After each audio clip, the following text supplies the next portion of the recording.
આજે તો છે આપણી સુરતની અંદર પહેલી સવાર। બધાય મિત્રોને પહેલાં તો જય શ્રી રામ।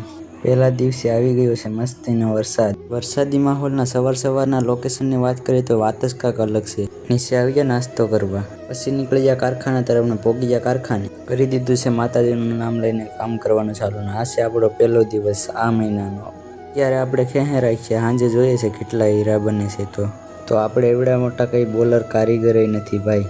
થઈ ગયા હતા બપોર, તો ચાલો બપોરા કરવા। જમી લીધું છે ને કરી લઈએ હવે આપણે થોડોક એવો આરામ। ઘરે જવાનો સમય થઈ ગયો છે ને આ ભાઈ હજી આપણે હીરા ઘસે છે। આ ભાઈ છે આપણા કરતાં મોટો કારીગર, આનું નામ છે હાર્દિક। આમ તો આ મારો ભાઈ જ થાય છે મોટો। પછી તો આપણે જેમ તેમ કરીને 30 હીરાના તળિયા મારી દીધા છે પહેલા જ દિવસે એ પણ। હવે આપણે જવાનું છે ઘરે, તો હાલો ક્યાર થઈ જાય। પછી તો હું નીકળી ગયો ટિફિન લઈને ઘર તરફ। હાર્દિકને જવાનું છે મારા જીજાજી ભેગું। અને આવા જ વિડીયો જોવા અમારી ચેનલને સબસ્ક્રાઈબ કરતા રહેજો।